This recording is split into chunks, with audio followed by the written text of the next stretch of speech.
امام جعفر صادق رضی اللہ تعالیٰ عنہ سے کسی نے پوچھ لیا کہ اللہ کی رسی کیا ہے؟ تو حضرت امام جعفر صادق رضی اللہ تعالیٰ عنہ فرماتے ہیں، بڑے جوش کے ساتھ فرماتے ہیں، نحن حبل اللہ، ہم ہی تو اللہ کی رسی، تو اسی رسی کا ایک اچھا دھاگا میں بھی ہوں۔ اس آبادی اس علاقے سے ہمارا بہت پرانا گہرا تعلق، بیچ میں آنا جانا کم ہو گیا، لیکن آج ہماری آپ کی یہ ملاقات ہے۔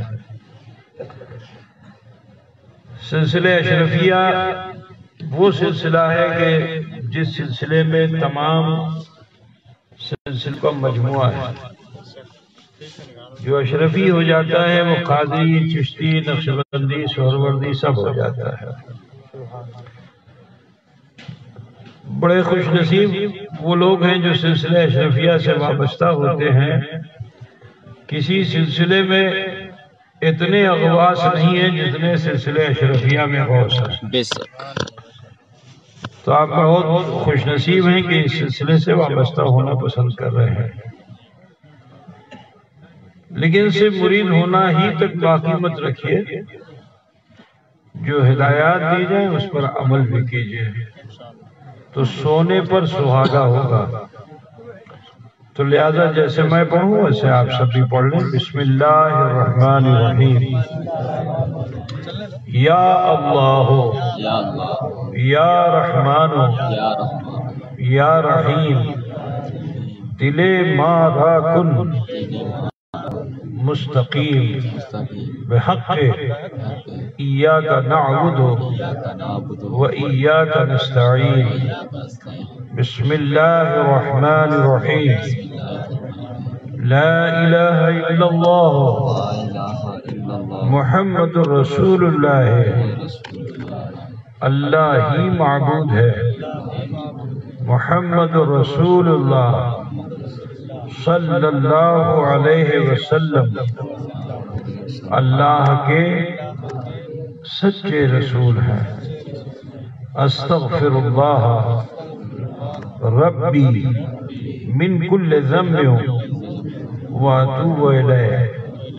اے اللہ تیری بارگاہ میں سچے دل سے سب چھوٹے بڑے گناہوں سے ہم توبہ کرتے ہیں اور ہم مرید ہوتے ہیں سلسلہ عالیہ قادریہ اشرفیہ میں، طالب ہوتے ہیں سلسلہ عالیہ چشتیہ نظامیہ اشرفیہ میں۔ اوپر ہاتھ تیرے بندے سید جلال الدین اشرف اشرفی جیلانی کے، جن کا سلسلہ درجہ بدرجہ سلسلہ بسلسلہ ہوتے ہوئے حضور سیدنا غوث العالم محبوب یزدانی میر سید اشرف جہانگیر سمنانی رحمت اللہ علیہ تک پہنچتا ہے۔ ان کا سلسلہ پاک درجہ بدرجہ حضور سیدنا خواجہ معین الدین حسن سنجری و حضور سیدنا غوث العظم ابو محمد محی الدین عبد القادر جیلانی رضی اللہ تعالی عنہما تک پہنچتا ہے۔ یہ دونوں سلسلے درجہ بدرجہ سلسلہ بسلسلہ ہوتے ہوئے حضور پر نور سید عالم احمد مجتبی محمد مصطفیٰ صلی اللہ علیہ وسلم تک پہنچتا ہے۔ یا اللہ ہماری توبہ کو انہی نیک بندوں کے وسیلے سے قبول اور ہمارا حشر انہی کے ساتھ فرمانا، آمین آمین آمین۔ الفاتحہ۔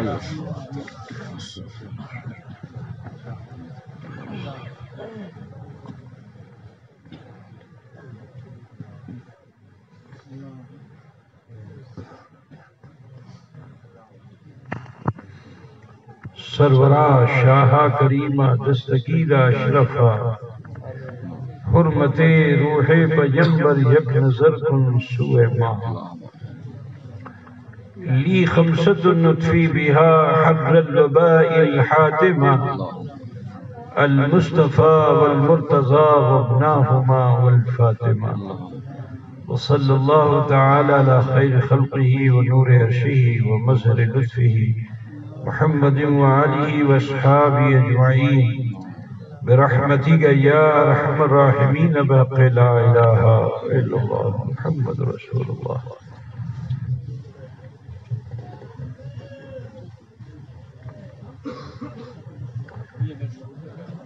نحمدہ ونصلی علی رسولہ الکریم، اما بعد، من الشیطان الرجیم، بسم اللہ الرحمن الرحیم، ما آتاکم الرسول فخذوه وما نهاکم عنہ فانتہوا۔ صدق اللہ مولانا العظیم وبلغنا رسولہ النبی الأمی الکریم، ونحن على ذلك لمن الشاہدین والشاکرین والحمد للہ رب العالمین۔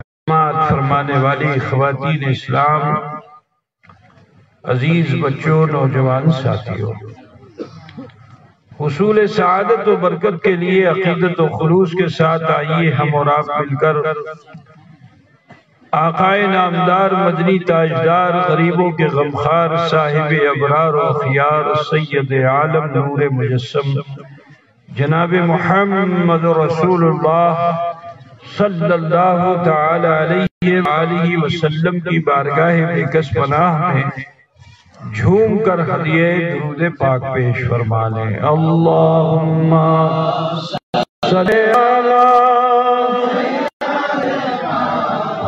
مولانا محمد وعلی سیدنا وعلی سیدنا مولانا محمد۔ حضرات گرامی، وقت بہت ہو چکا ہے، غالباً 2 پونے 2 کے قریب وقت ہوگا۔ اب اندازہ میرے پاس تو نہ کھڑی ہے نہ موبائل، اس وقت کچھ نہیں ہے، لیکن مجھے ایک اندازہ ہے کہ اس وقت نہ ہو چکا ہوگا۔ تو آپ لوگوں سے سب سے پہلے تو پوچھنا پڑے گا، آپ لوگ مجبور ہو کے سنیں گے کہ مسرور ہو کے سنیں گے؟ مسرور۔ تھوڑی دیر میں پھر بھاگ جائیں گے، ہے نا؟ کتنے لوگ سنیں گے؟ ہے نا؟ لیکن ہاتھ اٹھا دیا سننے کے لیے۔ اب کتنے لوگ عمل کریں گے؟ انشاءاللہ کریں گے انشاءاللہ تعالیٰ بولو۔ اللہ تعالیٰ ہمیں آپ سب کو عمل کی توفیق رفیق عطا۔ تو بہرحال زیادہ وقت آپ کا نہیں لوں گا، بس مختصر چند ہدایات اس لیے پیش کرنا چاہتا ہوں کہ اللہ سب سے پہلے مجھے ہدایت عطا فرمائے اور پھر آپ سب کو بھی ہدایت عطا فرمائے۔ آپ کے اس دیال میں مجھے یاد آتا ہے بہت پہلے، 9-10 سال پہلے یا 12 سال پہلے، کب میں آیا تھا کسی اور محلے میں، اور رات میں آنا ہوا اور پھر صبح واپسی ہو گئی تھی۔ جلسہ تھا چھوٹا سا کوئی، اور ہر سال یہاں کے لوگ پنڈوا شریف پیرانہ پیر میں ملاقات کی غرض سے ضرور میرے پاس آتے رہے، اور حضرت آئیے کا نعرہ بھی لگاتے رہے، لیکن ہر چیز مقدر سے ہوتی ہے۔ سالوں سے کوئی نہ کوئی آگے دعوت ضرور دیتا رہا نورپور سے، کبھی کوئی عورت کا پیغام آئے، کبھی کوئی مرد کا پیغام آئے، تو اس سے اندازہ ہوا کہ یہاں کے لوگ جو ہیں وہ ان بزرگوں سے جو پنڈوا شریف پیرانہ پیر میں آرام فرما ہے ان سے بڑی محبت و الفت رکھتے ہیں۔ آج میرے نصیب کا تھا میں یہاں آ گیا، اور ازل میں ہماری آپ کی یہ ملاقات پہلے ہو چکی۔ جب ہم پیدا بھی نہیں ہوئے تھے ہماری روح سے بنی تھی تو ملاقات ہو چکی ہے نا، اور آج ہم جسم اور روح کے ساتھ مل رہے ہیں۔ سبحان اللہ۔ تو دعا کرتے ہیں کہ اللہ تعالی ہماری اس ملاقات کو صحیح و مسعود فرمائے۔ آپ لوگ تو ہندی سمجھ لیتے ہیں نا، کوئی اسویدھا ہوگی تو ہم بنگلہ میں بھی آپ کو بجھائیں گے، ٹھیک ہے نا، بالکل چنتا مت کیجئے گا۔ যদি কিছু সুবিধা হবে তো আমি বাংলার মাধ্যমে বুঝাতে চেষ্টা করব, ঠিক আছে?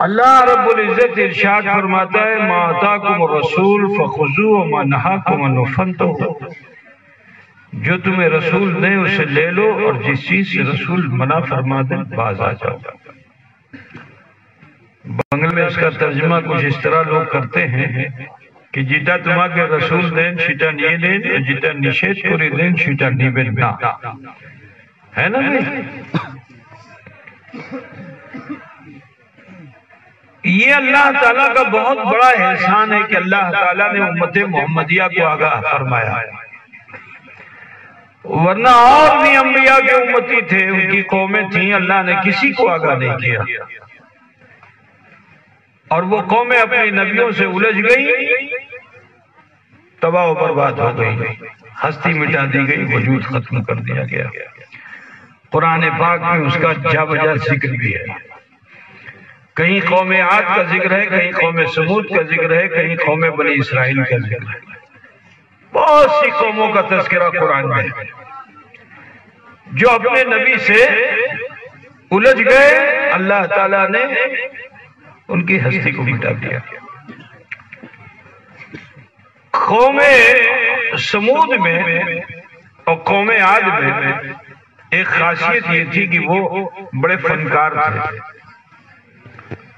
جیسے ہم لوگوں کے وہاں کوئی گھر بنانے والا مستری ہوتا ہے، اس کو کیا بولتے ہیں آپ لوگ؟ اور اس میں ایک ہیڈ ہوتا ہے، تو جو ہیڈ ہو جاتا ہے اس کو دیکھا ہے موچھ پہ تاؤ دے کر کے کھڑے رہتا ہے اور یہ وہ کرتا رہتا ہے، کام کچھ نہیں کرتا ہے نا، کیونکہ بڑا فنکار ہے وہ۔ تو جس میں فن آ جاتا ہے اس میں انا آتی ہے، جو فنکار ہوتا ہے اس میں میں آ جاتی ہے، انا آ جاتی ہے۔ قوم سمود کا بھی یہی حال تھا، پہاڑوں کو کاٹ کر کے سندر مکان بناتے تھے، اس میں گلو کوٹے بھی بنا ڈالتے تھے، نقش و نگار بھی بنا ڈالتے تھے، ایسی وینٹیلیشن کا سسٹم بنا دیا کہ کھڑکی کہیں دکھائی نہیں دے رہی، ہوا بہت شاندار آ رہی ہے، کوئی جنگلہ نہیں ہے، سورج کی روشنی آ رہی ہے۔ یہ ان کی ٹیکنیک تھی۔ آج بھی وہ پہاڑ آثار قدیمہ کے طور پر عرب میں دکھائی دیتے ہیں، لوگ اسے دیکھنے کے لیے جاتے ہیں۔ تو یہ قوم سمود بھی بڑی ہٹ دھرم اور ضدی قوم، لیکن اس قوم کی اصلاح کے لیے اللہ تعالیٰ نے انہی میں سے ایک رسول کو مبعوث فرمایا جن کا نام تھا حضرت صالح علیہ السلام۔ کیا نام تھا؟ بڑے صالح، قوم کو ہدایت کی، اے میری قوم ایک خدا کی بندگی کر، میں اس کی طرف سے بھیجا ہوا رسول ہوں۔ تو قوم نے کہا سنیے، ہم نے نبیوں کے بہت قصے سنے ہیں، آپ اگر اپنے کو نبی کہتے ہیں تو ہم کو معجزہ دکھلائیے۔ جب تک آپ معجزہ نہیں دکھلائیں گے ہم آپ کو نبی نہیں مانیں گے۔ تو جو اللہ والے ہوتے ہیں وہ اپنے کو دکھاتے نہیں ہیں۔ کچھ لوگ ہوتے ہیں نا، مٹھی بند کیا گا، مٹھی بند کرو، مٹھی بند کیا گا، اچھا کھولو، کھولا تو دیکھا اس میں ہاتھ میں لڈو آ گیا۔ تو چمتکار کو نمسکار کرنے کا مزاج ہے ہندوستان میں، ہے نا؟ کہا مٹھی بند کرو، الائچی آ گئی، لو دودھ ڈال دیا، بس وہ سونا ہو گیا۔ تو جو اللہ والے ہوتے ہیں وہ دکھاتے نہیں، ان سے دکھ جاتا ہے، ان سے دکھ جاتا ہے۔ قوم نے کہا کہ اگر آپ نبی ہیں تو معجزہ دکھائیے۔ صالح علیہ السلام نے منع کیا، کہا جو میں کہوں وہ کرو، جس چیز سے میں منع کر دوں باز آ جاؤ۔ تو انسان کی فطرت ہے کہ انسان کو جس چیز سے روکا جاتا ہے انسان اسی کی طرف آمادہ ہوتا ہے۔ تو جب نشید کیا، روکا، تو قوم اور بدی لگا، نہ ہم آپ کو اس وقت تک نبی مانیں گے نہیں جب تک کہ آپ معجزہ نہ دکھائیں۔ آپ نے فرمایا کیا چاہتے ہو؟ کہا دیکھیے وہ پہاڑ ہے نا، اس پہاڑ سے اونٹنی ظاہر کیجئے تب ہم مانیں گے کہ آپ نبی ہیں۔ نبی نے پھر منع کیا کہ جو میں کہوں وہ کرو، جس چیز سے میں منع کروں باز آ جاؤ، ضد مت کرو۔ لیکن قوم نے کہا نہ، جب تک کہ آپ پہاڑ سے اونٹنی فوراً نہیں نکالیں گے ہم آپ کو نبی نہیں مانیں گے۔ صالح علیہ السلام نے اپنا ہاتھ اٹھایا، آنکھیں بند کی، دل کی گہرائیوں سے التجا کو لب پہ سجانا چاہتے ہیں، اللہ کی بارگاہ میں کچھ عرضی کرنا چاہتے ہیں کہ قوم کو یقین ہو گیا کہ یہ بھی نبی ہیں۔ اگر یہ دعا کر دیں گے تو پہاڑ پھٹ جائے گا، اونٹنی ظاہر ہو جائے گی۔ تو نبی ابھی دعا کرنا ہی چاہتے تھے کہ قوم نے کہا رکیے ابھی دعا مت کیجیے گا۔ صالح السلام نے آنکھ کھولی، ہاتھ گرائے، پوچھا آپ کیا چاہتے ہو؟ کہا دیکھیے اونٹنی ظاہر کیجیے لیکن وہ سمتل زمین پہ آگے بچے کو جنے تب ہم مانیں گے کہ آپ نبی ہیں۔ نبی نے پھر منع کیا، لیکن جب نہ مانے تو پھر ہاتھ اٹھا دیا دعا کے لیے، آنکھ بند کی، التجا کرنا چاہتے اللہ کے حضور۔ قوم کو پھر یقین ہو گیا کہ یہ نبی اگر دعا کر دیں گے تو ایسا بھی ہو سکتا ہے۔ کہا ٹھہریے ابھی دعا مت کیجیے گا، ہم کچھ اور کہنا چاہتے ہیں۔ صالح علیہ السلام نے پھر آنکھیں کھولی، ہاتھ گرایا، قوم سے پوچھا کیا چاہتے ہو؟ کہا دیکھیے پہاڑ سے ایک ایسی اونٹنی نکالیے جو دنیا میں آئے، سمتل زمین پہ آگے بچے کو جنے مگر کالی سفید ہو۔ کیسی ہو؟ Black and white. اونٹ دیکھا ہے کہ نہیں آپ لوگ؟ پہلے زمانے میں آپ لوگوں کے علاقے میں لوگ اونٹ کی منت مانتے تھے، ابھی مانتے ہی نہیں مانتے پتہ نہیں۔ ابھی چانچل میں بہت بڑا اونٹ کا ہاتھ لگتا تھا، اب لگتا ہے کہ نہیں لگتا ہے؟ اب نہیں لگتا، پہلے لگتا تھا، کچھ دنوں پہلے، کچھ سالوں پہلے لگتا تھا، ابھی بھی لگتا ہے۔ کہاں لگتا ہے؟ چانچل میں لگتا ہے؟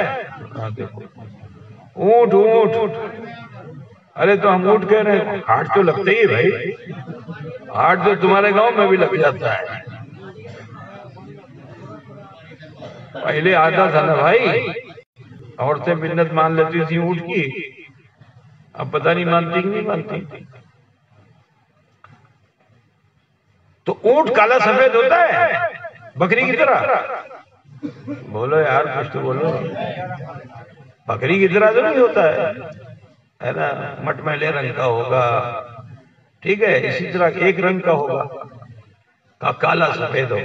نبی نے پھر نشید کیا، جب نہیں مانے تو پھر نبی نے بھی شرط رکھی، وعدہ کرایا، کہا تمہاری، آپ کیا وعدہ کرانا چاہتے ہیں؟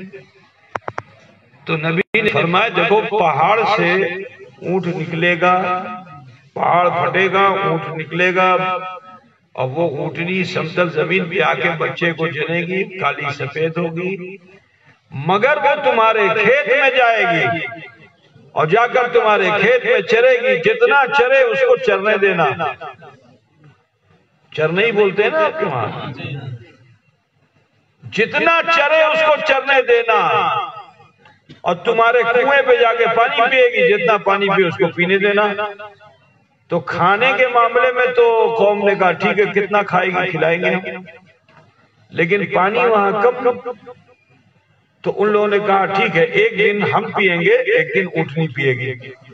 ایک دن کا وعدہ ہو گیا کہ ایک دن ہم پیئیں گے ایک دن اونٹنی پیے گی. نبی نے کہا ٹھیک ہے مگر اس کو تکلیف مت دینا، اگر تم اسے تکلیف دو گے تو اللہ کا عذاب آئے گا.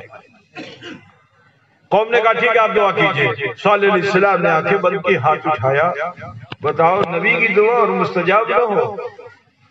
جیسے ہی دعا کی بھیانک آواز سے پہاڑ پھٹ گیا، ایک اونٹنی ظاہر ہوئی. سمتل زمین پہ آتے ہی فوراً اس نے بچے کو جن دیا. کالی سفید کھیت میں گئی تو کھیت کا کھیت کھانے لگی، کنویں پہ گئی تو ایک دن میں 2 دن کا پانی پینے لگی. اب قوم نے جو دیکھا کہ یہ تو ہمارا سارا ان کھا جائے گا، ہمارا سارا جل پی جائے گا، ہم کیا کریں، ہم تو بھوکے مر جائیں گے. تو سب نے مل کر میٹنگ کیا، کہا 2 ہی تو اونٹنی ہے، ہمارا سماج بہت بڑا ہے، اس کو ذبح کرو، بوٹیاں تقسیم کرو، سب کے سب کھا جاؤ. نہ رہے گی اونٹنی، نہ ہمارا کھیت خراب ہوگا، نہ رہے گی اونٹنی، نہ ہمارے کنویں کا پانی جائے گا. یہ قرآن شریف میں کوئی کہانی نہیں ہے، بوجھ رہے نا آپ لوگ. ان لوگوں نے ایسے ہی کیا، اونٹ کو ذبح کر کے بوٹیاں تقسیم کی، سب نے کھایا. کھانا تھا کہ اللہ کا عذاب آیا، اور جب اللہ کا عذاب آیا تو جن پہاڑوں سے اللہ نے اونٹنی ظاہر کی تھی انہی پہاڑوں کو آپس میں ملا کر کے اللہ رب العزت نے قوم سمود کی ہستی کو مٹا ڈالا. آپ سمجھ رہے ہیں نا. یہاں میں ایک بات آپ کو بتانا چاہتا ہوں، ہم سنی مسلمان ہیں، ہمارا عقیدہ ہونا چاہیے نبی وہ ہوتا ہے جو غیب کی خبریں دیا کرتا ہے نا. تو دعا سے پہلے نبی کا یہ فرمانا کہ اونٹنی پہاڑ پھٹے گا اسی کا نام غیب ہے، اونٹنی آئے گی اسی کا نام غیب ہے، آ کر سمتل زمین کے بچے کو جنے گی اسی کا نام غیب ہے، تمہارے کھیتوں میں آ کر چرے گی اسی کا نام غیب ہے، تمہارے کنویں پر آ کر پیے گی اسی کا نام غیب ہے، اور تم تکلیف دو گے اللہ کا عذاب آئے گا اسی کا نام غیب ہے. سمجھ گئے نا بھیا میرے. تو دیکھو ضد 2 طرح کی ہوتی ہے. ایک ضد ہوتی ہے جس سے کسی کو عزت دی جائے، اور ایک ضد ہوتی ہے کسی کو ذلیل کر دیا جائے. ٹھیک ہے. قوم سمود نے بھی ضد کی لیکن ان کی نیت خراب تھی، نبی کی شان گھٹانے میں لگے تھے تو اللہ نے انہی کو گھٹا دیا. مگر آؤ میں تمہیں بتانا چاہتا ہوں کہ ہمارے تمہارے سب کے آقا و مولا جناب احمد مصطفیٰ محمد مصطفیٰ صلی اللہ علیہ وسلم نے جب مدینہ منورہ میں مسجد نبی تعمیر فرمائی اور پھر شریعت کا نفاذ ہونے لگا تو ایک صحابی ہیں، ان سے کچھ غلطی ہو گئی، خودی ہو گئی. ان کا نام تھا حضرت ابو لبابہ. کیا نام تھا؟ حضرت ابو لبابہ. ان سے کچھ غلطی ہو گئی تو وہ دربار محمدی میں حاضر ہوئے اور عرضی لگائی، یا رسول اللہ، یا حبیب اللہ، یہ خطا مجھ سے سرزد ہو گئی، اے اللہ کے رسول معافی چاہیے، معافی چاہیے. حضور نے فرمایا دیکھو اللہ غفور ہے، اللہ ہی غفار ہے، اسی سے مغفرت طلب کرو، میں تمہارے لیے کچھ نہیں کر سکتا. حضرت ابو لبابہ مچل گئے، عرض کیا یا رسول اللہ جب تک میری خطا معاف نہیں ہوگی میں مسجد نبی سے گھر نہیں جاؤں گا، اپنے کو اسی کھمبے سے باندھ کر رکھوں گا. تو کھجور کا تنا جس پہ مسجد نبی کی چھت تھی اسی کھمبے سے اپنے کو رسیوں سے باندھ لیا، اور 1-2 دن نہیں 3 شبانہ یوم اسی ضد پہ لگے رہے، جب تک نبی معاف نہیں کریں گے میں گھر نہیں جاؤں گا. আমি বাড়ি যাব না, এখানে আমি দাঁড়িয়ে থাকবো। ذرا سوچو حضور صلی اللہ علیہ وسلم تو رحمت للعالمین ہے. آپ جانتے ہو حضور کی رحمت کیسی ہے کہ راستہ چلے حضور اور اگر کسی بحیریے کے جال میں کوئی ہرن پھنس جائے اب وہ حضور سے عرضی لگائے تو رسول کائنات اس جنگلی جانور کو بھی جال میں رہنے نہیں دیتے ہیں. رسول کائنات صلی اللہ علیہ وسلم اس کی آزادی کا پروانہ اسے عطا فرما دیتے ہیں. تو جو جانور پر اتنا مہربان ہو اپنی امت پہ کتنا مہربان ہوگا. ابو لبابہ کھمبے سے بندھے ہوئے ہیں. حضور صبح دیکھتے ہیں، شام دیکھتے ہیں، دوپہر دیکھتے ہیں، فجر ظہر عصر مغرب عشاء میں دیکھتے ہیں، تہجد میں دیکھتے ہیں. کوئی ملنے کے لیے آ جائے حضور مسجد میں آئے تو دیکھتے ہیں. کہیں وقت بھیجنا ہے حضور حجرے سے باہر نکل کر کے آئے تو دیکھتے ہیں. دن میں بار بار ابو لبابہ کو دیکھ رہے ہیں مگر رسول پاک ان کے لیے دعا نہیں فرما رہے ہیں. اس کی وجہ کیا ہے؟ میں نے بتایا کہ نبی وہ ہوتا ہے جو غیب کی خبریاں کرتا ہے. تو سماعت کہ رسول کائنات صلی اللہ علیہ وسلم نے ابو لبابہ کو نہیں دیکھا تھا، ابو لبابہ کے مقدر کو دیکھا تھا کہ جب یہ ابو لبابہ مچل کر میرے دربار میں اس طرح کھڑا رہے گا تو باب رحمت کھلے گا، اور جب باب رحمت کھلے گا تو وہی لے کر حضرت جبریل میری بارگاہ میں آئیں گے، اور جب یہ وہی آ جائے گی نصیب ابو لبابہ نہیں بخشا جائے گا. صبح قیامت تک کا میرا ہر امتی بخش دیا جائے. نعرہ رسالت، فیضان مقدور سنہ، فیضان حضور اشرف الاولیاء، دامن حضور تاج الاولیاء، دامن حضور تاج الاولیاء، نعرہ تکبیر، نعرہ رسالت. وَأَنَّهُ بِالظِّلْمِ وَالْفَضْلِ يَوْمَ إِلَى آخِرِ. کہ جب تم اپنے نفس پر ظلم کرو تو کہیں اور نہیں دربار محمدی میں حاضری دے دو. اگر نبی رحمت تمہارے لیے دعا کا ہاتھ اٹھا دیں گے نا تو تم اللہ کو بڑا غفور جانو. بات سمجھ گئے نا؟ ذرا دیکھو ضد وہاں بھی تھی، ضد یہاں بھی تھی، لیکن اس ضد نے انہیں تباہ و برباد کر دیا، اور اس ضد نے انہیں اتنی عزت دلا دی کہ اب صبح قیامت تک مسجد نبی میں وہ کھمبا باقی رہے گا جس کھمبے کو استوان توبہ بھی کہتے ہیں اور استوان ابو لبابہ بھی کہتے ہیں. لوگ جائیں گے 2 رکعت نماز پڑھ کے اپنی خطائیں وہ بھی معاف کروائیں گے. سمجھ رہے ہو نا؟ آؤ میں تمہیں 1-2 باتیں اور بھی بتاتا چلوں کہ صحابہ کا حضور سے کیسا لگاؤ تھا، کیسے محبت تھی.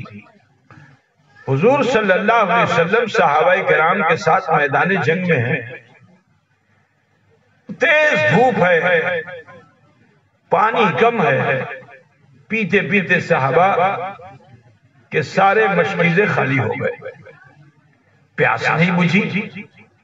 اب جب پیاس نہیں بجھی تو آئے کہاں؟ ساقی حوض کوثر کی بارگاہ میں آئے. جہاں کوئی نہیں پلاتا وہاں مصطفیٰ پلاتے ہیں. محشر میں کسی پیاسے کی کوئی پیاس نہیں بجھا سکتا مگر اللہ نے نبی رحمت کو پورا حوض کوثر عطا فرما دیا ہے. تو وہ کہ جو جہاں کوئی نہ پلا سکے مصطفیٰ وہاں پلاتے ہیں، یہ صحابہ کا اعتقاد تھا. تو اسی یقین کے ساتھ حضور کی بارگاہ میں حاضر ہوئے اور عرض کیا یا رسول اللہ ہماری پیاس بجھا دیجئے، ہم پیاسے ہیں. تو حضور کو چاہیے تھا کہ حضرت موسیٰ علیہ السلام نے جب اپنے ایک عصا کی ضرب سے 12 چشمے ظاہر کر دیے تھے، ایک عصا مارا پتھر پہ چٹان پہ تو کتنے چشمے نکلے؟ 12 چشمے نکلے تھے. میرے نبی کو بھی چاہیے تھا کہ وہاں کسی پتھریلی چٹان پہ اپنی چھڑی مبارک سے، اپنے عصائے مبارک سے ایک ضرب لگا دیتے تو بولو چشمہ جاری ہوتا کہ نہیں ہوتا؟ ہوتا نا. لیکن نبی نے ایسا نہیں کیا. حضور اگر چاہتے تو اپنے نالین مبارک کی ٹھوکر سے چشمہ جاری کر دیتے اور اپنے جد امجد کی سنت کو اپنا لیتے. اسماعیل ذبیح اللہ نے اینڈیاں رگڑی تھی، چشمہ جاری ہوا تھا جسے زمزم کہا جاتا ہے. تو کیا میرے نبی کے نالین پاک کی ایک ٹھوکر سے چشمہ جاری نہیں ہو سکتا؟ ارے بولو نا بھائی، ہو سکتا نہیں۔ آسمانوں میں فرشتے بھی انتظار کر رہے تھے کہ اگر رسول پاک حکم دے دیں تو ہم جنت کا پانی لے کے اتر پڑے، لیکن حضور نے ان سے بھی نہیں کہا۔ ارے حضور صلی اللہ علیہ وسلم کو کم سے کم جن سے کہہ دینا چاہیے تھا، کیونکہ سلیمان علیہ السلام کہ عقیدت مند جنہ لیکن امتی نہیں، مگر ہمارے آقا وہ ہیں کہ جو جن کے بھی نبی ہیں اور بشر کے بھی نبی ہیں، تو حضور کو چاہیے تھا کہ کسی جن سے کہہ دیتے کہ جن جاؤ اور زمزم کا پانی لے کر آؤ، لیکن حضور نے کسی جن سے بھی نہیں کہا۔ ٹھیک، وجہ کیا ہے؟ کیونکہ میرے مصطفیٰ تو نرالے ہیں، میرے مصطفیٰ تو نرالے ہیں، اور اپنی امت کو بے سبب چیزوں کی طرف لے جانا نہیں چاہتے۔ اسی کو سمجھو میرے بھائی، حضور صلی اللہ علیہ وسلم نے صحابہ سے فرمایا کیا کل پانی ختم ہو گیا؟ سب نے عرضی لگائی یا رسول اللہ قطرے قطرے نچوڑ لیے ہم نے، اب ہمارے برتن میں پانی نہیں ہے۔ تو میرے آقا نے کیا فرمایا کہ اپنے اس برتن کو پلٹو۔ جو برتن کو پلٹا گیا تو اس میں سے قطرہ قطرہ ٹپک کر کے ایک پیالہ پانی جمع ہو گیا۔ اس سے کیا مطلب وہ مراد لیتے ہیں کہ جب صحابہ کو معجزہ، جب صحابہ کی طرف معجزہ پیش کرنا ہوا تو رسول پاک نے سبب کو جمع کیا تاکہ میری امت بے سبب چیزوں پر دھیان نہ دے۔ جب سبب جمع کرے گی تو مسبب پایا جائے گا۔ بات سمجھے نا؟ ورنہ حضور اشارہ کر دیتے تو یہ سب کچھ ہو جاتا جو میں نے ابھی کہا، مگر نبی نے ایسا نہیں کیا، اس لیے تاکہ میری امت کا یقین اور پختہ ہو جائے۔ کہا تھوڑا سا پانی جمع کرو، ٹھیک ہے نا بھائی؟ حضور صلی اللہ علیہ وسلم نے پانی جمع کرایا، کہا پہلے سبب جمع کرو۔ ارے تم لوگ سمجھ رہے ہو کہ نہیں سمجھ رہے ہو؟ ہے نا؟ آج جنتر منتر کی دنیا ہے، اسی میں پھنسے ہوئے ہو، دھوکہ کھا رہے ہو، اس سے نکلنا ہوگا۔ نہیں، اندھ وشواس بالکل نہیں ہونا چاہیے۔ حضور نے اپنے صحابی سے کیا فرمایا؟ پلٹو برتن پلٹا گیا تو تھوڑا سا پانی جمع ہوا، ایک پیالہ حضور کی بارگاہ میں لے کے آئے۔ حضور کا رحمت والا ہاتھ اگر بکری پہ رکھ دے تو دودھاری بکری ہو جائے۔ حضور کا رحمت والا ہاتھ اگر کسی کالے انسان کے چہرے پہ رکھ دیا جائے تو اس کا چہرہ گورا ہو جائے۔ اگر کسی کے سر پہ ہاتھ رکھ دیں تو حیات اس کا بال سفید نہ ہو۔ یہ مصطفیٰ کے رحمت والے ہاتھ کا عالم ہے کہ حضور صلی اللہ علیہ وسلم نے ایک پیالے پانی میں اپنا ہاتھ ڈال دیا۔ ہاتھ کا ڈالنا تھا کہ آپ کے گھاؤ مبارک سے انگلیوں سے چشمے جاری ہو گئے، ٹھیک ہے نا؟ حدیث شریف میں آیا یہ ہے کہ سارے مجاہدین صحابہ نے پانی پی لیا، اپنے برتنوں کو بھر بھی لیا، جو ان کے ساتھ جانور تھے ان کو بھی پلا دیا، لیکن پانی کم نہیں ہوا۔ اور جب نبی رحمت نے اپنا ہاتھ ہٹایا تو پیالے میں جتنا پانی تھا اتنا ہی پانی رہا۔ یہ حضور کا عظیم الشان معجزہ ہے۔ میں یہاں ایک بات اور بھی بتانا چاہتا ہوں، مسلمانوں غور سے سنیے گا۔ حضور نور بھی ہیں اور حضور بشر بھی ہیں، ہے نا؟ لیکن ہماری بشریت میں اور حضور کی بشریت میں فرق کیا ہے اسے سمجھو۔ یہ علماء بیٹھے ہوئے ہیں،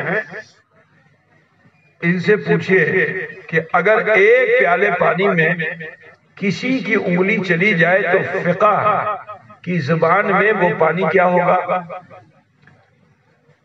تو یہ مولانا حضرات فوراً کہیں گے وہ پانی مستعمل ہو گیا، ٹھیک ہے نا؟ ایک پیالہ پانی لاؤ، اسی میں اپنی انگلی ڈال دو، ابا کو پلاؤ، پیئیں گے؟ ارے بولو بھائی، باپ اپنے بیٹے کو بھی پلائے تو نہیں پیے گا، ٹھیک ہے نا؟ انگلی جیسے ہی پڑی وہ پانی کیا ہو گیا؟ مستعمل ہو گیا۔ یہی بتانا چاہتا ہوں بشر اور خیر بشر کا فرق سمجھو کہ بشر اگر انگلی ڈال دے پانی پر تو وہ پانی مستعمل ہوتا ہے، اور خیر بشر اگر ڈال دے تو پانی مطہر ہوتا ہے، پانی منور ہوتا ہے۔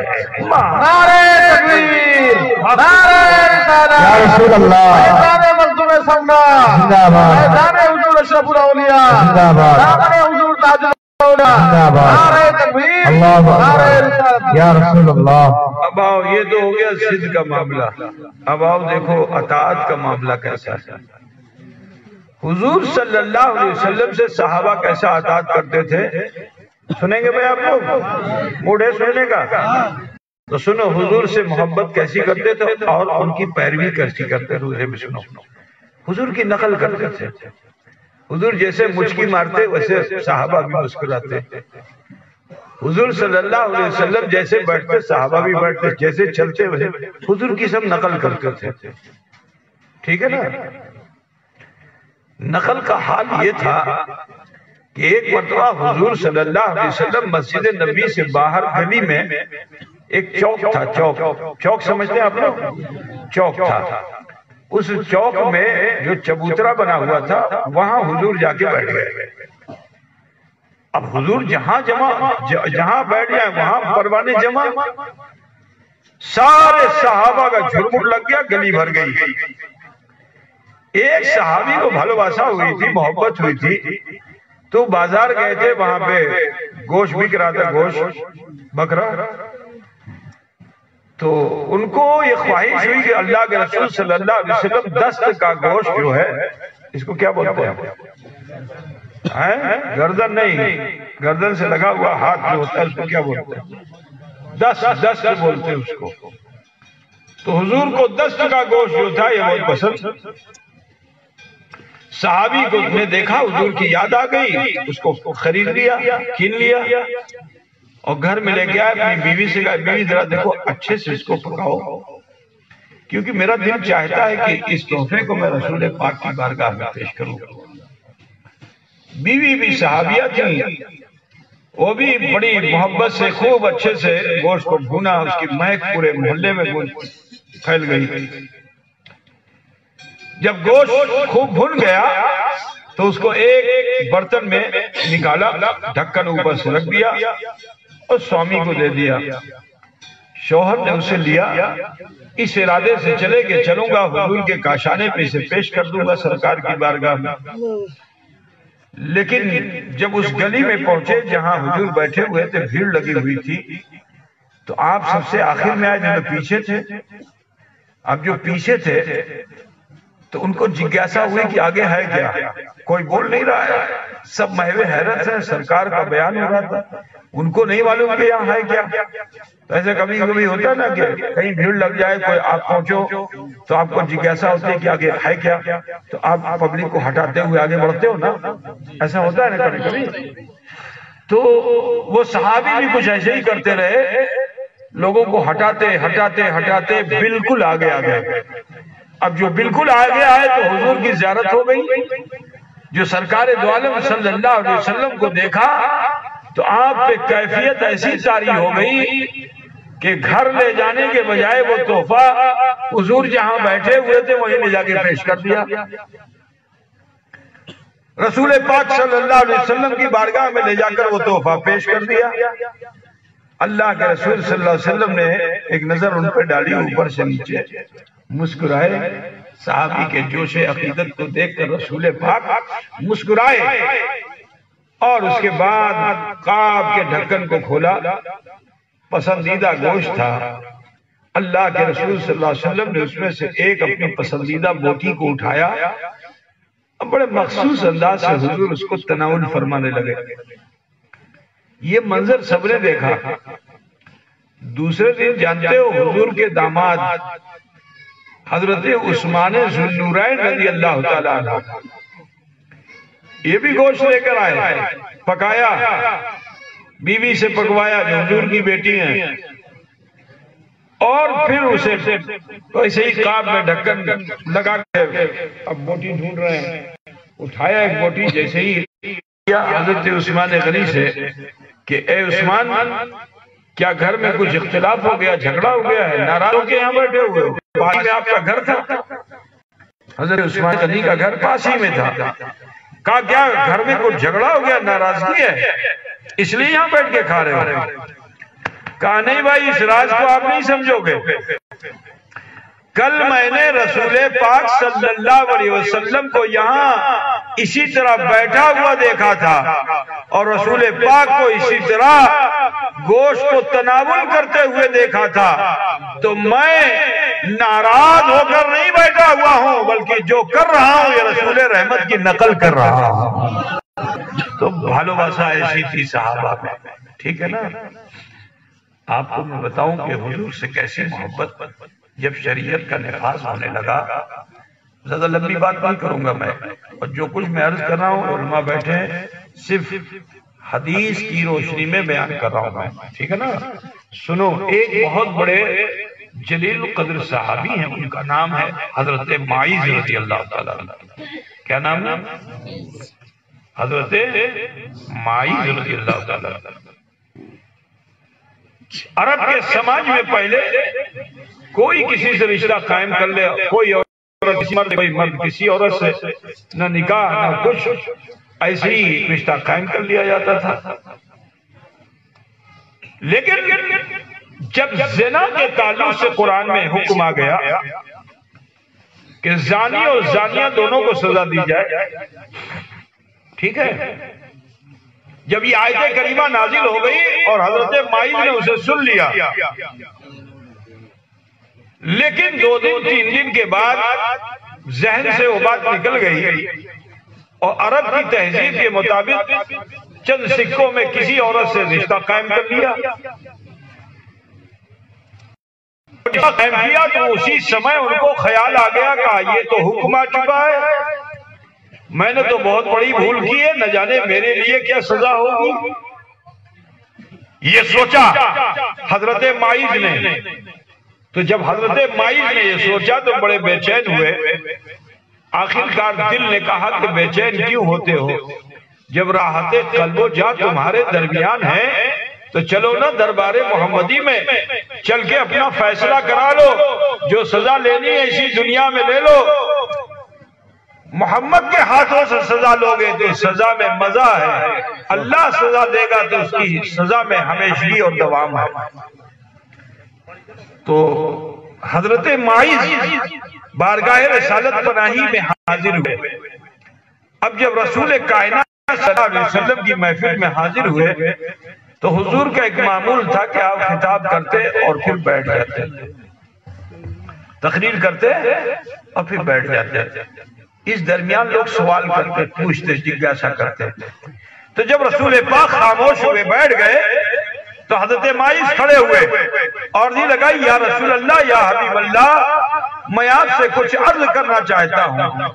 ہمیں کچھ عرض کرتے چاہیے، حضور تو غیبداں ہیں، دل کا حال جان لیا، حضور اپنی امت کی خطاؤں کو بھی ظاہر نہیں فرمانا چاہتے، آپ نے کہا بیٹھ جاؤ بیٹھ جاؤ، اللہ غفور ہے۔ حضرت معیذ بیٹھ تو گئے لیکن دل کو چین نہ ملا، تھوڑی دیر کے بعد پھر کھڑے ہو گئے، پھر عرض لگائی، یا رسول اللہ میں کچھ عرض کرنا چاہتا ہوں۔ میرے آقا نے پھر ان سے فرمایا کہ بیٹھ جاؤ، اللہ بڑا غفور ہے۔ 2 بار 3 بار، حتیٰ کہ جب 4تھی مرتبہ کھڑے ہوئے تو حضور نے ارشاد فرمائے، کیا کہنا چاہتے ہو؟ تو حضرت معیذ نے عرض کیا، رسول اللہ مجھ سے یہ گناہ سرزد ہو گیا، زنا سرزد ہو گئی۔ تو فوراً یہ قلم نہیں اٹھایا۔ آج کل کے عدیم الفرصت مفتی صاحبان جلدی سے قلم اٹھا کر کے فتوے دے دیتے ہیں اور بعد میں ان کو رجوع بھی کرنا پڑتا ہے نا؟ حضور صلی اللہ علیہ وسلم نے لوگوں سے پوچھا، کیا ان کا دماغ خراب ہو گیا؟ صحابہ سے پوچھا، کیا ان کا دماغ ہوش و حواس میں ہے کہ نہیں ہے؟ یا رسول اللہ ہوش و حواس میں۔ حضور صلی اللہ علیہ وسلم نے فرمایا کہ اچھا جو یہ کہہ رہے ہیں احوال معلوم کر کے آؤ۔ صحابی کو بھیجا کہ جاؤ حال معلوم کر کے آؤ۔ صحابی گئے حال معلوم کرنے کے لیے، لوٹ کے آیا یا رسول اللہ جو یہ کہہ رہے صحیح ہے. پھر جا کے رسول پاک صلی اللہ علیہ وسلم نے ان پر حکم رجم لگایا کہ انہیں لے جاؤ چوراہے پر کھڑا کر کے پاتھر مارو. صحابہ جو ان کے چاہنے والے تھے، ماننے والے تھے، اے بھیا او لال ٹی شرٹ بیٹھ جاؤ زیادہ دیر ہمارا نہیں ہے. وعدہ کرایا تھا میں نے تو وعدہ نبھاؤ تھوڑی دیر نا، کیونکہ آخری ٹائم میں تو لائے بیٹھ جاؤ. اب بہت شارٹ میں بس 10 منٹ زیادہ اپنی بات ختم کر دوں گا. تو سماعت فرمائیے، کسی صحابی نے سفارش نہیں کی.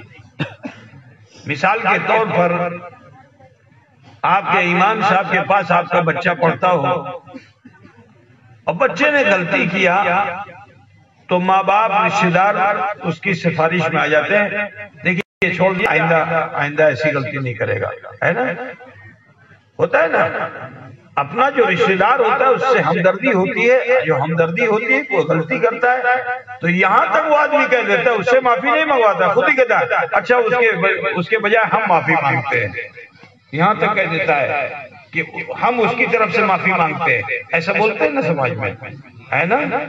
لیکن ذرا دیکھو، حضرت مائز کے ساتھی بھی تھے، عزیز بھی تھے، دوست بھی تھے، لیکن جب حضور نے حکم شرع نافذ کر دیا تو کسی نے بھی یہ نہیں کہا کہ یا رسول اللہ یہ پہلی غلطی ہے معاف کر دیجئے. نہیں، حضور کا حکم ہوا تو لوگوں نے اپنے ہاتھوں میں پتھر اٹھا لیے. اب انہوں نے مائز کو نہیں دیکھا، حکم رسول کو دیکھا. انہوں نے یہ نہیں دیکھا کہ میرا رشتہ دار ہے، میرا بھائی ہے، میرا دوست ہے. نہیں، یہ دیکھا شرع نافذ ہو چکی ہے. تو جب اس میں حکم شرع نافذ ہو چکی ہے تو صحابہ پتھر لے کر کے کھڑے ہو گئے، یہاں تک کہ رجم کیا گیا، پتھر مارے گئے.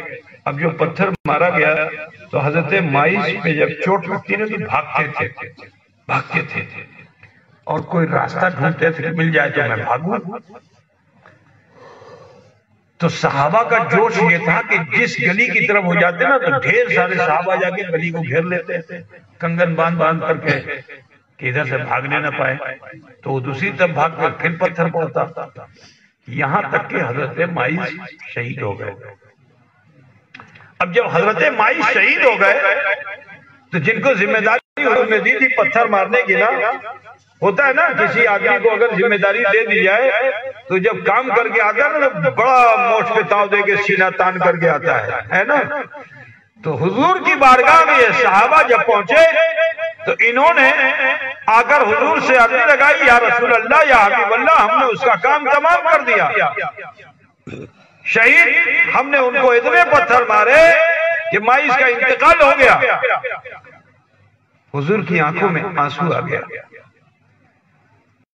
صحابہ جوش میں تو تھے ہی، انہوں نے عرضی لگائی یا رسول اللہ یا حبیب اللہ، لیکن مائز اپنی جان بچانے کے لیے راستہ تلاش کرتے تھے، مگر یا رسول اللہ ہم نے کسی راستے پہ ان کو جانے نہیں دیا، جس راستے پہ وہ جاتے تھے ہم نے ان کو روک لیا، یہاں تک کہ وہ انتقال کر گئے. تو جانتے ہو میرے رسول نے کیا فرمایا؟ کیسے رحیم مصطفیٰ ہے، کیسے رؤوف مصطفیٰ ہے کہ جب صحابہ نے یہ فرمایا کہ راستے پہ جانا چاہتے تھے ان لوگوں نے جانے نہیں دیا تو میرے رسول نے فرمایا کہ میرے صحابہ تم نے ایسا کیوں کیا؟ ارے مائز جس راستے پہ بھی چلا جاتا اللہ اس کے گناہوں کو بخش دیتا، اللہ اس کے گناہوں کو بخش دیتا. بات سمجھ رہے نا؟ لیکن مدینے میں چرچا ہو گئی کہ مائز کو جنت ملے گی کہ دوزخ ملے گی، جنت ملے گی کہ دوزخ ملے گی، جنت ملے گی. ہوتا ہے نا کبھی کبھی کوئی گنڈا بدماش مر جائے تو اس کی قبرستان میں بھی قبر کے پاس بھی بیٹھ کے لوگ چرچا کرتے ہیں بڑا اچھا ہوا مر گیا، پورا محلہ پاک ہو گیا، ہے نا؟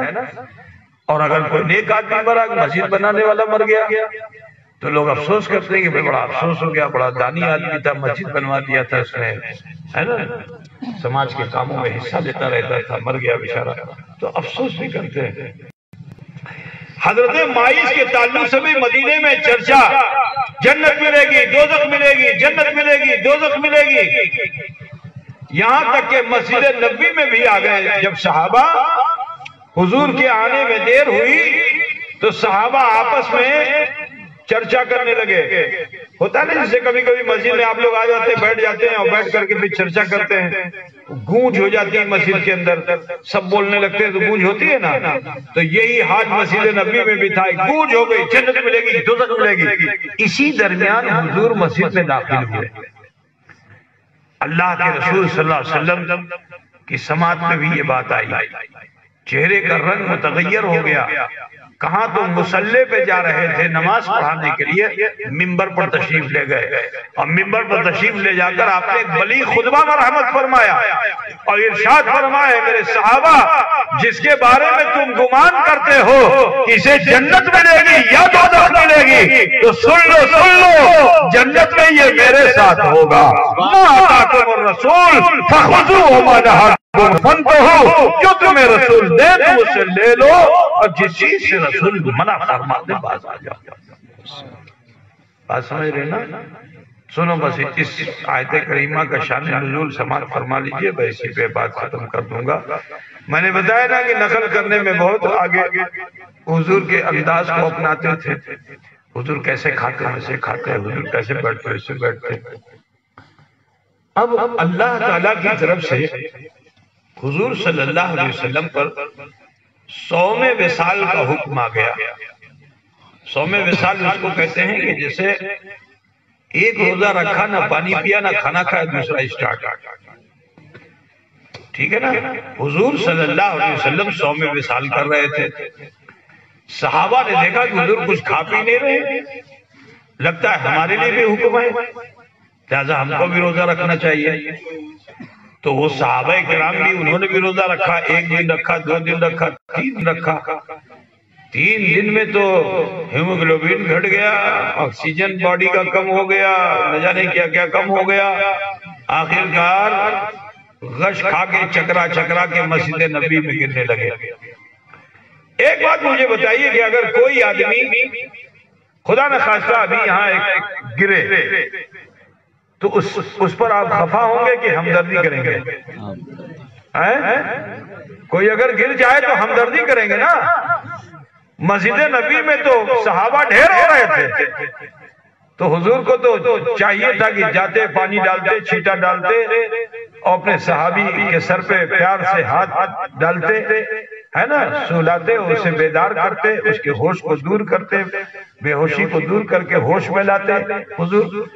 لیکن جانتے ہو حضور نے اس وقت کیا، بے ہوش ہونے لگے تو حضور خفا ہو گئے، جلال میں آ گئے. اور حضور اتنے جلال میں آ گئے کہ فرماتے ایوکم مثلی، کون ہے میرے مثل، میرے برابر کون ہے؟ میرا رب مجھے کھلاتا پلاتا ہے. یہ حضور نے جو فرمایا نا، آج تک حضور نے صحابہ سے جلال کے انداز میں نہیں فرمایا تھا.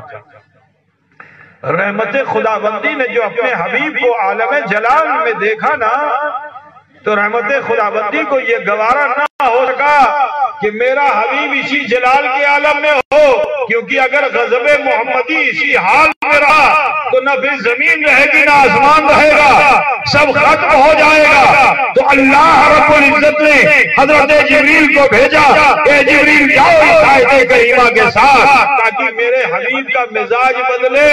تو اللہ تعالیٰ نے حضرت جبریل کو بھیجا اور جبریل تشریف لائے اور اس آیت کریمہ کو پیش کیا کہ ما آتاکم الرسول فخذوہ وما نہاکم عنہ فانتہوا، جو تمہیں رسول دے تم اسے لے لو، اور جس چیز سے رسول منع فرما دے باز آ جاؤ.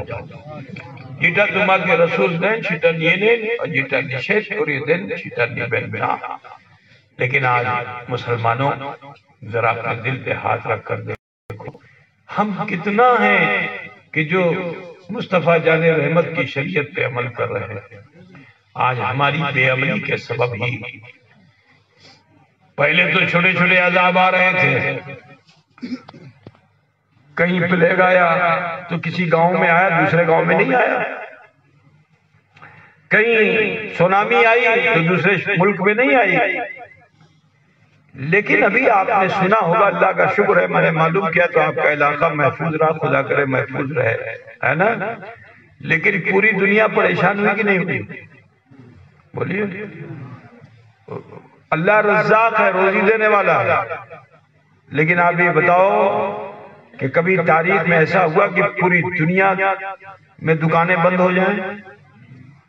بولو نا بھائی میرے، کبھی ایسا ہوا کہ ہر کاروبار پوری دنیا میں ایک دن کے اندر ٹھپ ہو جائے؟ نہیں ہوا۔ لیکن یہ جو ہے، یہ میں یہی کہتا ہوں، یہ عذاب کی صورت ہے، مسلمانوں کے لیے آزمائش کی صورت ہے۔ یہ قیامت کے آثار میں سے ایک آثار ہے۔ ابھی تک بلائیں وبائیں آتی تھی، وائرس آتا تھا تو کسی علاقے کے لیے، مثال کے اوپر کہیں سوائن فلو ہوا دوسری جگہ نہیں ہوا، کہیں برڈ فلو ہوا دوسری جگہ نہیں ہوا، لیکن یہ کورونا وائرس نے پوری دنیا پہ ہلچل مچا دی کہ نہیں مچا دی؟ پوری دنیا ہل گئی۔ تو ابھی تک تو عذاب، چھوٹے چھوٹے عذاب آ رہے تھے، لیکن اب عالمی سطح پر عذاب آ رہا ہے، اور اللہ تعالیٰ ایک چھوٹے سے کیڑے کے ذریعے پوری دنیا کو ڈرا رہا ہے۔ نہ جانے کتنے لوگ موت کے گھاٹ اتر گئے، نہ جانے کتنے ایسے بھی ہوئے کہ جن کو نہ کفن مل سکا، نہ غسل ہو سکا، نہ جنازہ اٹھ سکا، بڑی قسم و پرسی میں ان کا انتقال بھی ہوا، اور پھر ان کی تدفین بھی اسی حال میں ہوئی۔ میں نہیں کہتا کہ وہ گنہگار تھے، نہیں، مومن تھے، ضرور بخشے جائیں گے، لیکن وہ ہمارے لیے درس عبرت ہے۔ وہ اچھے تھے جو کالی پولیتھین میں گئے، لیکن وہ ہمارے لیے درس عبرت ہے، کیونکہ ہم نے شریعت کو چھوڑ رکھا ہے۔ اے مسلمانوں، آپ سب سے کہنا ہے، اپنی تہذیب کو بدلیے، اپنے معاشرے کو بدلیے، خوف خدا رکھیے۔ قیامت کبھی بھی آ سکتی ہے، اور جب آئے گی نا تو بتا کے نہیں آئے گی، ایک ہی پل میں سب ختم۔ حدیث پاک کا مفہوم میں آپ کے سامنے رکھ دوں۔ حضور صلی اللہ علیہ وسلم نے ارشاد فرمایا کہ قیامت جب آئے گی تو ماں اپنے بچے کو دودھ پلا رہی ہوگی، وہ پستان سے اپنا منہ ہٹا بھی نہیں پائے گا، اور قیامت آ جائے گی۔ یہ حدیث میں نے جو پڑھی نا، تو میں نے کہا اس کی مثال حضور نے کیوں دی؟ تو میں نے جب تحقیق کیا تو پتہ یہ چلا کہ جو بچے ہوتے ہیں، بچے، چھوٹے بچے فیڈنگ کرنے والے، چاہے وہ جانور کا بچہ ہو چاہے انسان کا بچہ ہو، وہ بڑا چوکنا رہتا ہے جس وقت وہ دودھ پیتا ہے، وہ بہت چوکنا رہتا ہے۔ اگر ایک ایسے بھی شبد ہو جائے تو کٹ سے ایسا منہ ہٹاتا ہے، کوئی دیکھتا ہے کوئی نہیں دیکھ پاتا ہے، بہت کانشیس ہوتا ہے بچہ، ٹھیک ہے، چاہے وہ جانور کا بچہ ہو، چاہے وہ بکری کا بچہ ہو، چاہے انسان کا بچہ ہو، بہت کانشیس ہوتا ہے جس میں وہ فیڈنگ کرتا ہے، دودھ لیتا ہے۔ تو حضور نے کیا فرمایا کہ قیامت آئے گی اتنی صورت سے کہ بچہ اپنے ماں کے پستان سے منہ ہٹا بھی نہیں پائے گا، اور قیامت آ جائے گی۔ ایک اور حدیث سامنے آئی، وہ یہ کہ حضور صلی اللہ علیہ وسلم ارشاد فرماتے ہیں کہ جب قیامت آئے گی تو حال یہ ہوگا کہ ماں اپنے شیر خوار بچے کو، جسے وہ گود سے لگا کے سینے سے لگا کے رکھتی ہے، اس شیر خوار بچے کو، دودھ پینے والے بچے کو بے دردی سے پھینک دے گی کہ میری جان بچ جائے۔ سننے آپ لوگ، بے دردی سے پھینک کر اپنی جان بچانا چاہے گی وہ ماں، لیکن عزیزو اس کی بھی جان نہیں بچے گی۔ کل من علیہ فان، سبھی کو موت آنی ہے، مرنے کے بعد ہمیں تمہیں اٹھایا جائے گا، اپنے اعمال کے حساب سے ہمیں پل صراط سے گزرنا ہوگا۔ اگر اچھے عمل کیے تو حضور نے فرمایا ایسے گزر جائیں گی میری امت جیسے آسمان میں بجلی کونتی ہے۔ حضور نے پھر فرمایا میری امت کے کچھ لوگ ایسے ہوں گے کہ اس پل صراط سے اپنے عمل کی بنیاد پر اس طرح گزر جائیں گے جیسے آندھی و طوفان آ کے گزر جائے۔ پھر حضور فرماتے ہیں کہ میری امت کے کچھ لوگ ایسے ہوں گے جو اس پل صراط سے اس طرح گزر جائیں گے جیسے کوئی گھوڑا 70,000 میل فی گھنٹے کی رفتار سے گزر جائے گا۔ اور آخر میں رسول کائنات فرماتے ہیں لیکن میری امت کے کچھ لوگ ایسے بھی ہوں گے کہ جو سرین کے بل گھسٹتے ہوئے پار ہوں گے، کچھ تو ایسے ہوں گے کہ زخمی ہو کر کٹ کر جہنم میں چلے جائیں گے۔ بات سمجھ رہے نا؟ اس وقت میرے رسول اپنی امت پر اتنا کرم فرمائیں گے، اتنا بے چین ہوں گے حضور کہ آقا فرماتے ہیں کہ میں سجدے میں چلا جاؤں گا، اور جب سجدے میں جاؤں گا تو وہاں اپنے رب سے عرضی لگاؤں گا، رب سلیم رب سلیم رب سلیم، یہاں تک کہ رب تعالیٰ اپنے حبیب پر رحم و فضل فرمائے گا اور اللہ رب العزت ارشاد فرمائے گا، ارفع راسک، اپنے سر کو اٹھاؤ، اشفع تو شفع، اے حبیب جس کی شفاعت آپ فرما دیں گے اسے بخش دیا جائے گا۔ حضور سجدے سے سر اٹھائیں گے، اسی وقت ایک فرشتہ حاضر ہوگا، اس کے ہاتھ میں ایک پیالہ ہوگا، اس پیالے میں پانی ہوگا، وہ حضور سے عرضی لگائے گا، یا رسول اللہ یہ آپ کی امت پر جو جہنم کے شعلے بھڑکے ہوئے ہیں اور وہ اپنی لپٹ میں لیے ہوئے ہیں، اے اللہ کے رسول اس پیالے کے پانی کا چھینٹا ماریے۔ حضور فرماتے ہیں کہ میں ایک مٹھی پانی لوں گا اور جہنم کی طرف پھینک دوں گا، تو جب جہنم کی طرف پھینکوں گا تو جہنم کا جو شعلہ ہے، اگنی شکھا ہے، یہ دب جائے گی اور میرا گنہگار امتی بھی اس پار سے اس پار ہو جائے گا۔ تو میں فرشتے سے سوال کروں گا کہ فرشتے یہ بتاؤ کہ اس پانی میں کیسی تاثیر تھی، اس پانی میں کیسی تاثیر تھی کہ جہنم کے شعلے دب گئے؟ تو جانتے ہو کوئی آسمانی پانی وہ نہیں تھا، کوثر و سلسبیل کا پانی نہیں تھا، وہ ہماری تمہاری آنکھوں سے نکلا ہوا خوف کا پانی تھا، سمجھ رہے نا، خشیت کا پانی۔ تو جو دنیا میں آنسو بہا لیتا ہے اللہ سے ڈر کر کے، اللہ اس پانی کو محفوظ رکھتا ہے۔ مسلمانوں ذرا سوچو، تمہارے ڈر اور خوف اور توبہ کر لینے سے تمہاری آنکھوں سے نکلے ہوئے پانی کا یہ اثر ہے کہ اللہ تمہیں بھی بخش دیتا ہے اور تمہارے آنسوؤں کے بدلے بہت سے گنہگار بندوں کو جہنم کی آگ سے بچنا نصیب ہو جاتا ہے۔ بات سمجھے نا؟ آپ کے بتا دوں آپ کو، اللہ تعالیٰ ہمیں آپ کو خوف دے ڈرے ہم اللہ سے اور معافی مانگیں۔ ایک اور حدیث کا مفہوم آپ کے سامنے رکھ دوں میں، سنیں۔ حضور کو شفاعت کا حق حاصل ہے، جس کی بھی شفاعت فرما دے گے حضور وہ بخش دیا جائے گا، اللہ اسے معاف کر دے گا۔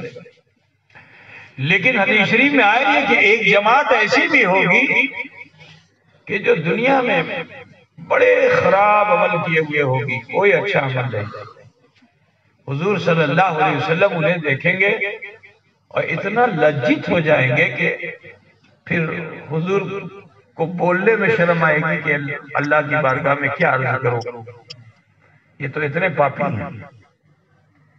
حضور اپنا سر جھکا لیں گے، اسی درمیان اس جماعت کو اللہ تعالیٰ سزا دے گا اور فرشتہ جہنم کا اسے زنجیروں میں جکڑ رہا ہوگا اور حضور کی آنکھوں میں آنسو ہوگا، چہرہ مزمحل ہوگا۔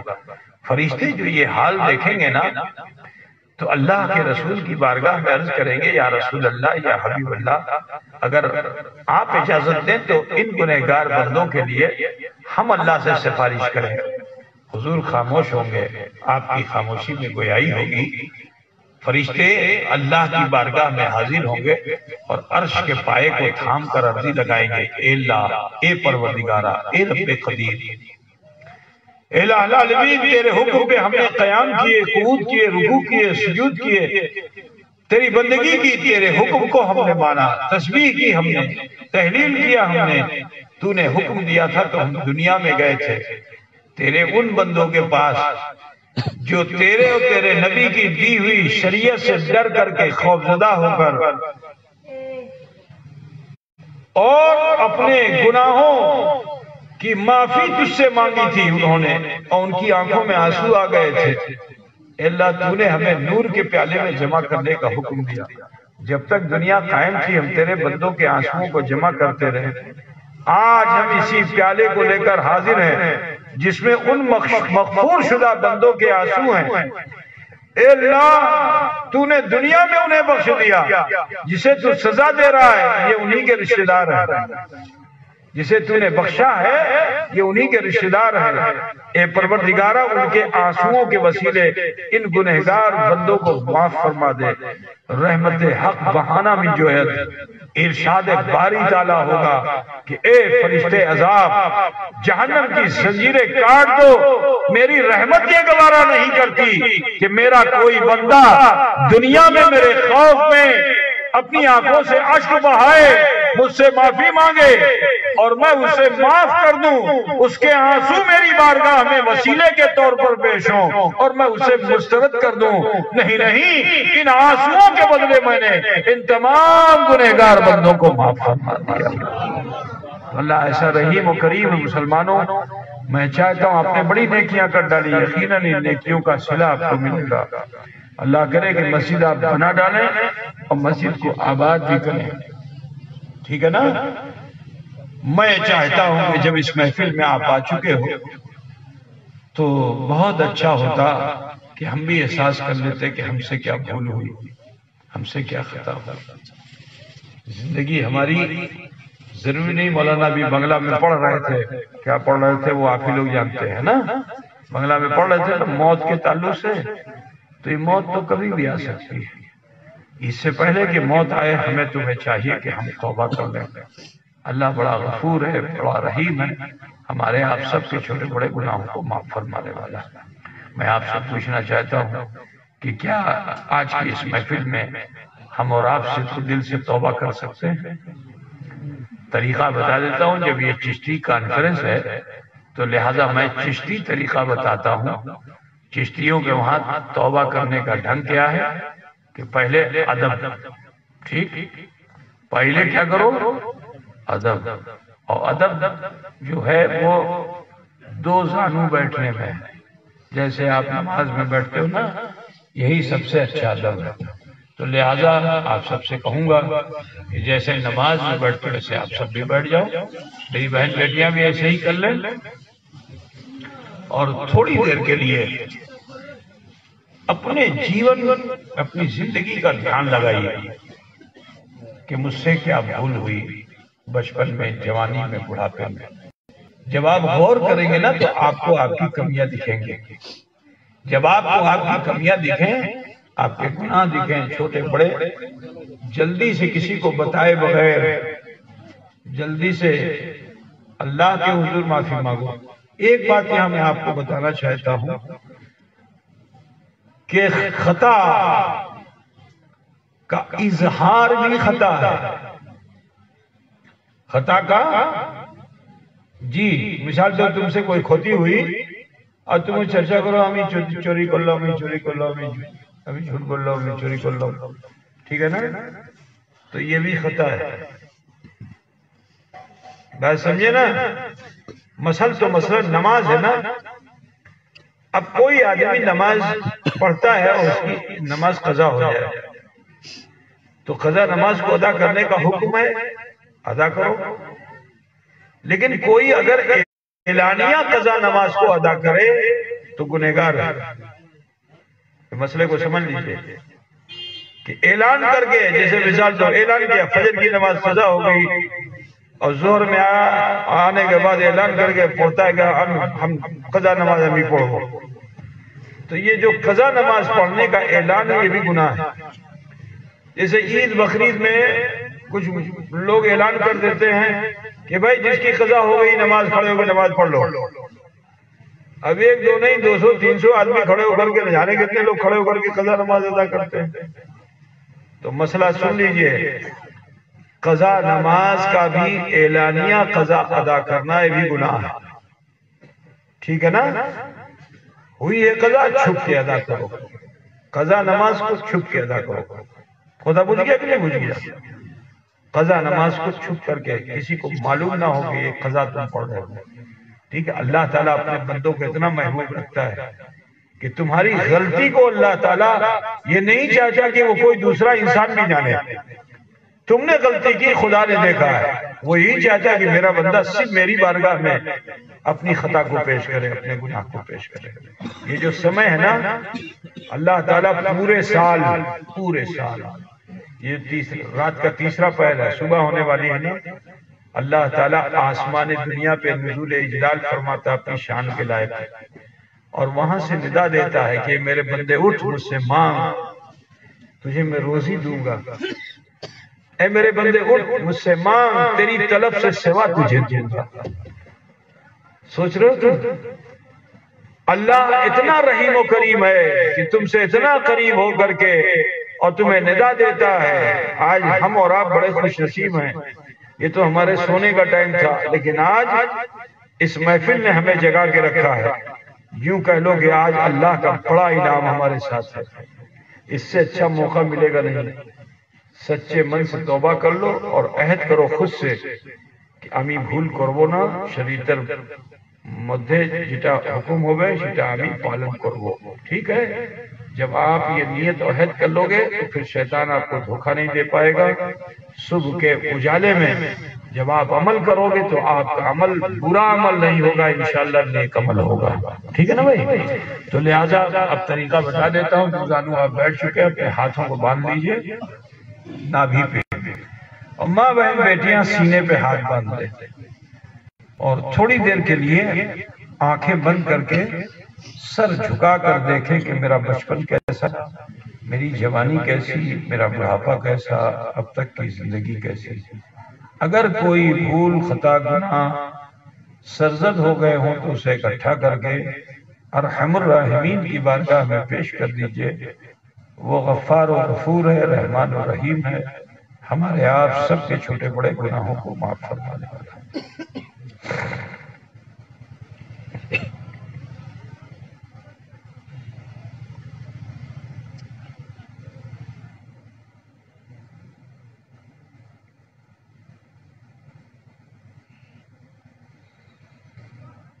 پڑھیں جیسے میں پڑھتا ہوں۔ بسم اللہ الرحمن الرحیم۔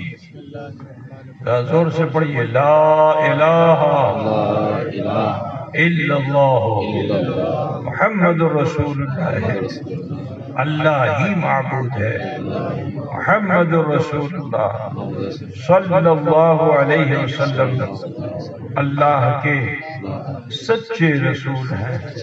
استغفر اللہ ربی من کل ذنب واتوب الیہ۔ اے اللہ تیری بارگاہ میں سچے دل سے سب چھوٹے بڑے گناہوں سے ہم توبہ کرتے ہیں، اور ہم وسیلہ چاہتے ہیں تیرے محبوب سید عالم نور مجسم احمد مصطفیٰ محمد مصطفیٰ صلی اللہ علیہ وسلم کا۔ اس مختصر سے وقت میں اللہ تعالیٰ نے ہم سب پہ فضل فرمایا۔ ایک مرتبہ کلمہ شریف پڑھنے سے اللہ تعالیٰ 3000 گناہوں کو معاف فرما دیتا ہے۔ یہ شامی شریف میں ہے، سمجھ رہے ہیں آپ لوگ؟ تو ذاکر بنیے۔ آج اللہ کے ذکر سے ہم غافل ہو چکے ہیں۔ دولت، بستر، مکان، سب کچھ، اولاد، سب کچھ ہے، مگر سکون نہیں ہے۔ اس لیے کیونکہ ہم نے اللہ کے ذکر سے اپنے کو غافل کر لیا۔ اے مسلمانوں، ذکر اللہ کی کثرت کرو۔ ٹھیک ہے، میں نہیں کہتا کہ کسی جگہ پہ بیٹھ کے 40 دن چلا کرو اور ذکر اللہ کرو، نہیں کر سکتے ہو سبحان اللہ، نہیں کر سکتے ہو تو آپ بستر پہ بیٹھ کے بھی کر سکتے ہو، راستہ چلتے بھی کر سکتے ہو، دکان پہ بیٹھ کے بھی کر سکتے ہو، کھیت میں ہل چلاتے ہوئے بھی کر سکتے ہو۔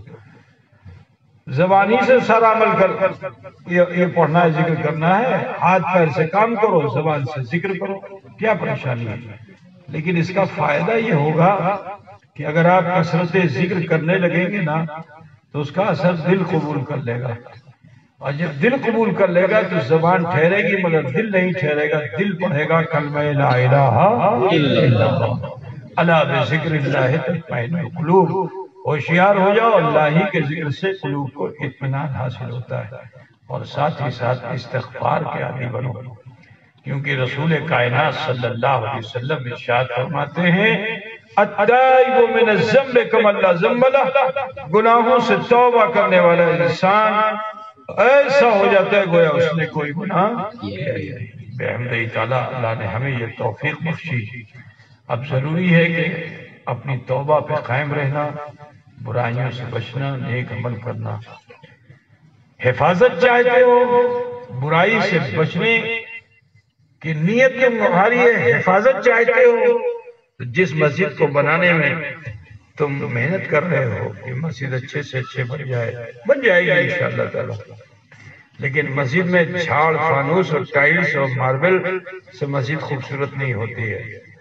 چاہتے ہو کہ مسجد اگر سندر بن جائے اور تم بھی سندر ہو جاؤ تو اس کے لیے ضروری ہے کہ نماز سے قریب ہو جاؤ، ٹھیک ہے نا بھائی؟ تو آپ سے کہنا ہے گناہ سے بچنا ہے، برائیوں سے بچنا ہے، تو ایک ہی عمل ہے اور وہ ہے نماز، جیسا کہ فرمایا گیا ان الصلاۃ تنہی عن الفحشاء والمنکر، کہ بے شک نماز تمام بے حیائیوں برائیوں سے روک دیتی ہے۔ آپ سب سے کہنا ہے الحمدللہ آپ بہت سمجھدار ہو، آپ سب سے کہنا ہے کہ اہل سنت والجماعت سے وابستہ رہیے اور نماز سے غافل نہ ہو، مسجد کو آباد رکھیے۔ ماں بہن بیٹیوں کو چاہیے کہ گھروں کو مسجد جیسا بنا دیں، اتنے مصلی بچھا دیں کہ گھر مسجد لگنے لگے۔ اگر بہو ساس بیٹی سب مل کے مصلی بچھا دیں تو بولو مسجد کی طرح گھر لگے گا کہ نہیں لگے گا، ہے نا؟ قرآن کی تلاوت کیجئے اور نمازیں ادا کیجئے، انشاءاللہ تعالی دنیا بھی اچھی ہوگی، آخرت بھی بہتر ہوگی۔ میں دعا کرتا ہوں ان لوگوں کے لیے جنہوں نے مسجد میں دان کیا اور جنہوں نے اس جلسے کے انعقاد میں دامے درمے قدمے سخنے کسی طرح سے بیانت کی، اللہ تبارک تعالیٰ ان سب کی خدمات کو قبول فرما کر دین و دنیا کی لازوال نعمتوں سے مالا مال فرمائے۔ وقت کافی ہو چکا ہے، کھڑے ہو جائیے صلاۃ و سلام کے لیے۔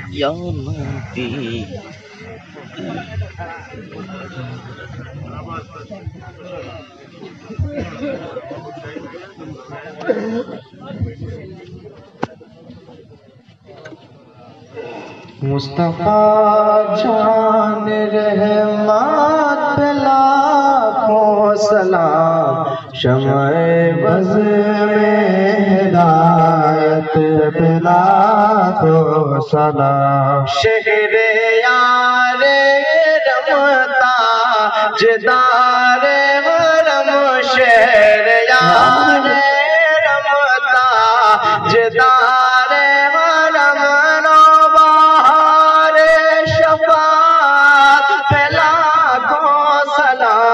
مصطفیٰ جان رحمت پہ لاکھوں سلام، شمع بز میں ہدایت پہ لاکھوں سلام، غریبوں کے آقا پہ بے حد درود، ہم غریبوں کے آقا پہ بے حد درود،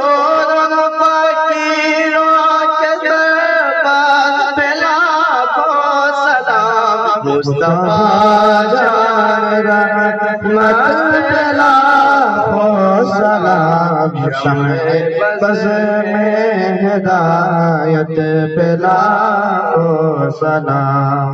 السلام علیکم یا رسول اللہ، السلام علیکم یا حبیب اللہ، وعلی آلک و اصحابک یا شفیعنا یوم الجزاء۔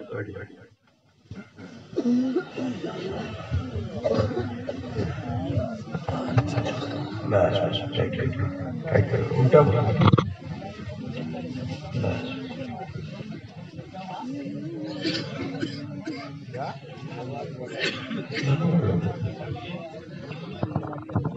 اعوذ باللہ من الشیطان الرجیم، بسم اللہ الرحمن الرحیم،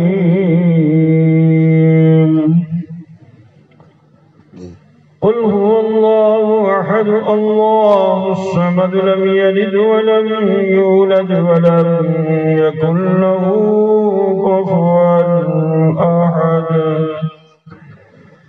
بسم الله الرحمن الرحيم، قل